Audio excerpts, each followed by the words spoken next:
Greetings, friends. I hope this fall weather hasn't been too harsh on you. Welcome to Gruntober. And speaking of fall weather, let's go ahead and grab our favorite robe.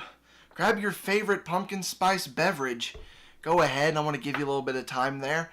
Let's tell some scary stories. Oh, my spine's tingling already. It's time to get Gruntober underway. Psych! It's Gruntober time, motherfuckers! Werewolf for mitzvah, spooky, scary.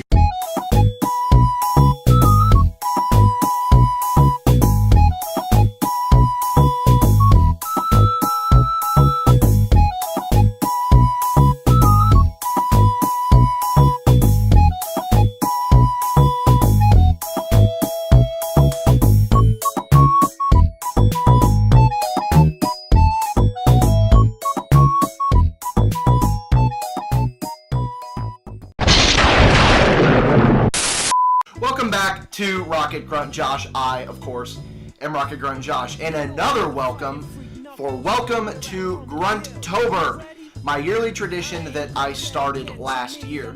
Now, quick thing about Gruntober. The idea of it was that I would do multiple videos over horror-themed things throughout the month of October.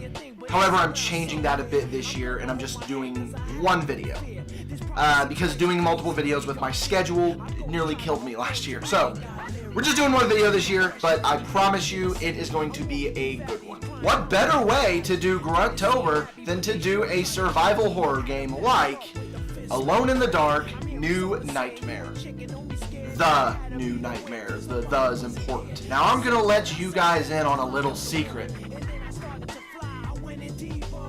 I've never played an Alone in the Dark game. Apparently, the Alone in the Dark franchise has a storied history. It basically set the groundwork for what survival horror should be, setting the archetype for Resident Evil, Silent Hill. I can't think of any other survival horror games from that time period. This set the bar for what survival horror games should be. All of your favorite survival horror tropes are there. Fixed camera angles with tank controls.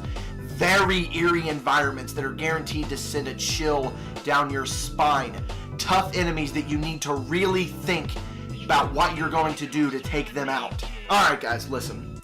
Elephant in the room. This game wants to be Resident Evil 1 so bad. And there's a distinct problem with that. Main one being that if you don't know the true lore around survival horror games, then you would think that this is copying from Resident Evil, but it isn't. If anything, Resident Evil copied Alone in the Dark. So Alone in the Dark comes out, and it sets the standard for what survival horror should be. Then Resident Evil 1 comes out and borrows from Alone in the Dark. Then Alone in the Dark New Nightmare comes out 5 years later. It borrows from Resident Evil, which originally borrowed from Alone in the Dark, and then it fumbles the idea. I won't beat it up too much about that because I know deep down it's not copying Resident Evil intentionally, but just saying a little bit more imagination could have gone into it. The New Nightmare takes place on October 31st, 2001, because of course it does, and it follows our main protagonist, Edgelord McShadowblade, in his sweet-ass trench coat. Coming straight out of Marilyn Manson's wet dream, Detective Edward Carnby is on a mission to discover why his partner died on a mysterious island named Shadow Island. Now, I'm no expert, but if I had to guess, I would say he died from it being fucking called Shadow Island. Carnby's partner was in search of 3 stone tablets that would bring upon some sort of cataclysmic event. And Edward Carnby thinks that sounds like a real pisser, so he wants to do the same thing. He's joined on the quest by a professor named Aline Cedrak, who is going to help a professor by the name of Obed Morton translate the tablets. Now, I'm not one to stereotype here, guys, but if you're going to a place called Shadow Island to work with a guy named Obed, that's a recipe for disaster. Right as they enter Shadow Island airspace, something happens and their airplane comes tumbling out of the sky. Able to escape, Carnby lands in a wooded area, while Aline lands on top of a mysterious mansion. And it is at this point in the game that you get to choose who you play as. Okay, let's see here. Edward Carnby, 33 years old, private eye, characteristics, has a double-barrel shotgun. Are you kidding me? Aline Sedrak, age 27, professor at Boston University, characteristic, father unknown. How?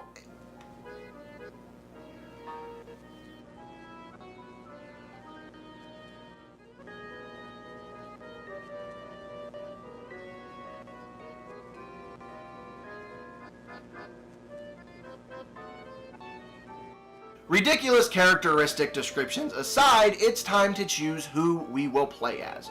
I am going to play as Edward Carnby because that just seems like the right thing to do. Plus, the guide I was following suggested I played as him. Alone in the dark. Holy shit, did you hear that? That ominous voice sending chills down my spine and shit? The voices in this game are laughable and almost kill any chance of being legitimately terrified. Just listen to the plane crash scene. What was that?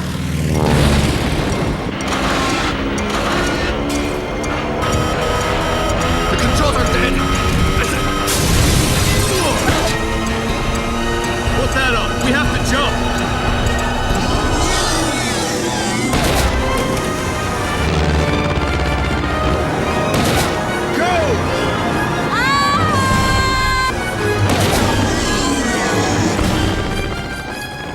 Seriously, if the actors phoned this in anymore, they would literally have to be sitting on a beach, talking on a phone, calling the voice engineer, and doing their lines that way, because they clearly do not give a single solitary fuck.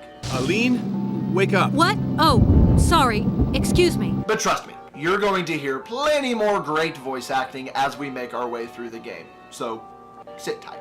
They call me Edenshaw. I am the guardian of this island. A guardian? Guardian of what? And what are all these monsters? What the heck's going on here? The tank controls are at the forefront of these opening moments, and that's good, because it kind of gives you time to get your bearings about you and try to figure out how they work. I quickly figured out that you could run, but goddamn, that doesn't change these first few frustrating moments of just slugging along. After a little bit, Edward gets a radio call from Aline, and this scene can only be described as they sound like they are having two different conversations. Here's what we'll do. Try and get inside the manor, then find a place to hide. I'll come looking for you. How long will that take? I don't know. As little time as I can. What? On the way to the mansion, Carnby ends up in the sewers, and the first boss fight is presented to us. A cold hard reality check is presented here as well. You're really in danger. If you die and don't save, you start right at the beginning.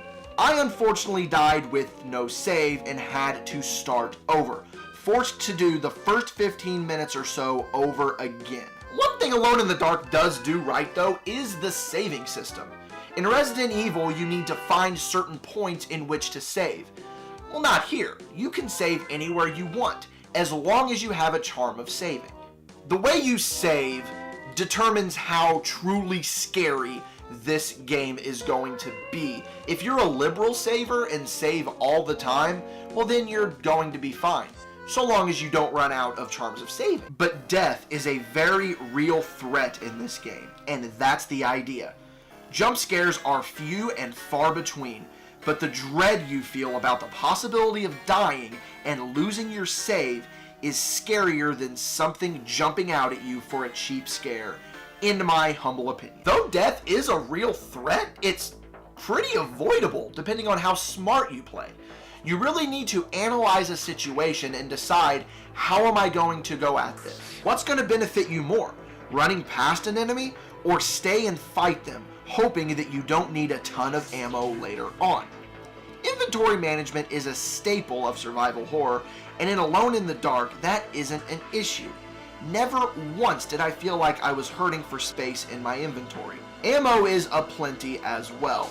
just enough to make you feel safe, yet not too much so that you're not on edge debating every bullet. Full disclosure, I mentioned it ever so slightly just a minute ago, but I used a guide while playing this game because I didn't want to spend hours and hours unnecessarily running around this mansion trying to figure things out. And since I did use a guide, I will admit I lost a little bit of the mystique of this game when it comes to the puzzle solving. Some of these puzzles can be real head scratchers.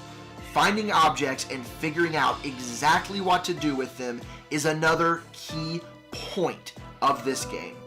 Take this part for example. At one point in the game, Carnby finds himself in a swamp and discovers the plane that he and Aline crashed in. On the plane, you discover a blue lens. What is it for? Fuck if I know, but let's keep going and leave this pilot to die.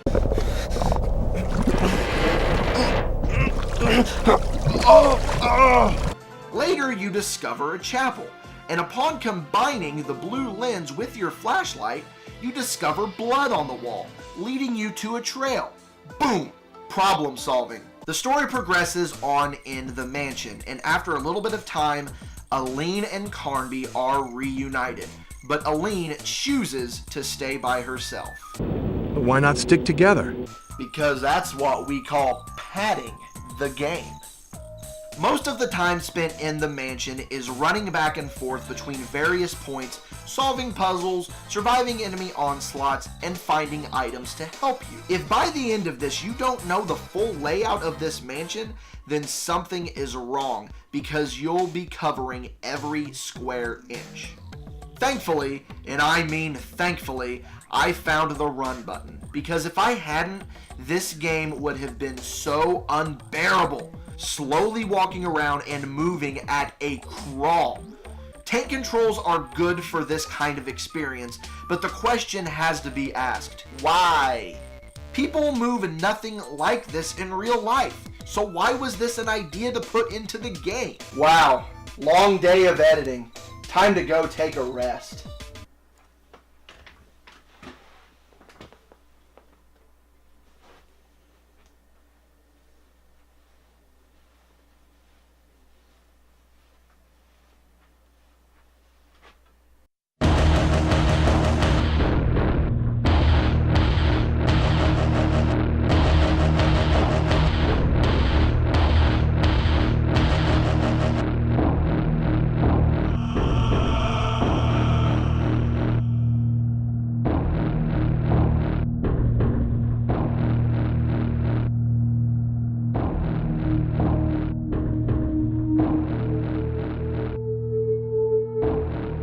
The first big turning point in the game comes once you reach the library and you get to the top, finding a tower in which you need a periscope to look around and, oh, I don't have the periscope. Well then, time to backtrack. Exactly what I wanted to do. Periscope in hand, and Obed Morton is discovered. Aline radios you and tells you a startling revelation. Obed Morton is her father. Who is Obed Morton to you? I can't talk about him without you immediately getting all worked up. I have good reason to believe that Professor Morton, that Obed Morton is my father. If that's a joke, it's not funny. Boy, she seems excited about that information, Josh says with sarcasm. If I didn't know who my father was for 27 years of my life and just found out, that's exactly how I'd react too. You've been speaking to Obed Morton. Yes, and he's not my father.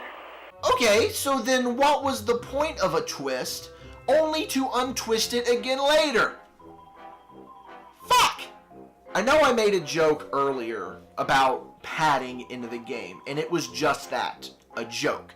I have no problem with the story being split amongst the two heroes. It adds replay value. It adds an intriguing story to the game. That's fine. However, I know padding when I see it, and the last 30 minutes of this game is absolutely, strictly padding. Everything the game teaches you up to this point goes out the window. Be careful with your charms of saving because they are limited. Be careful with your bullets because they are limited. Be careful with your first aid, it's also limited. The end game gives you an obscene amount of first aid kits and charms of saving, and the strongest gun in the game with unlimited ammo. Look at this enemy that took a shitload of regular bullets to kill, but this gun kills it in no time. And its ammo, like I said, is literally unlimited. Plus, this part of the game is too long. With how you can simply kill anything without a second thought, it makes you wonder why the hell they added this in. It's just so simple and boring. It's a drawn out segment. Earlier, Carnby discovers Dr. Alan Morton, a crazy professor who is experimenting on the creatures of the dark. Seems he has been doing it to himself too, because after getting to the end of this seemingly endless stream of hallways, he pops up and he is the final boss. Basically, the best tactic here is to run around in a circle avoiding him because he does some massive damage. After a few good shots with your rocket launcher, you use a spear to deliver the final blow. What's great about this and the other boss fights is that it is a waiting game. It's not super action-packed because that's not what this game is. It's a real thinker, trying to find what works and what doesn't. Problem solving. And bare bones, isn't that what survival horror is? Just one big puzzle? Alone in the Dark: The New Nightmare is a good game for its time. It's hard to really tell if parts are bad or if they just didn't age well. That's what's hard about doing old games, is that you can never really tell. You gotta definitely take the nostalgia glasses off when looking at a game like this, and that's exactly what I did. Sure, some of the dialogue is a bit wonky, and the movement controls can be a bit cumbersome, and the enemies can be a bit annoying sometimes, but I overlook that because, like I said, it's hard to really tell if it's because it's not aged super well or if it was just bad to begin with. I'm going with the latter. I just think that it hasn't aged super well. Benefit of the doubt. There's definitely a learning cliff here. There's no dipping your toe into the water when it comes to this, and that's what makes a good survival horror game, in my opinion. I remember playing the first Resident Evil and being like, fuck this, when I died after the first zombie, and I think a lot of people did that, but once you truly know what you're doing, I think that helps a lot. So definitely go into this game, if you're going to play it, knowing what you're getting into. There's two stories to this game. There's Edward Carnby's and there's Aline's. I'm not doing Aline's in this video. I'm just doing Carnby's. That's giving you a little incentive to maybe go check it out yourself. That is going to do it for Gruntober 2K17. I hope that you guys enjoyed. Basically, it's just special by name. I'm essentially just doing a survival horror game. So calling it Gruntober, making it an event is a bit much, I know, but it's a tradition that I want to keep up here on the channel. Always going to do something special for the month of October. Something scary, something spooky, something like that. So, yeah, I hope that you guys enjoyed this video. And, of course, if you feel inclined to do so, please hit that like button. If you're not subscribed, hit that subscribe button. If you are going to subscribe, welcome. Welcome to the channel. Welcome to my craziness that I have going on here. So that's going to do it. Gruntober 2017. I enjoyed it. Hope you guys enjoyed it. We will see you next time. Goodbye.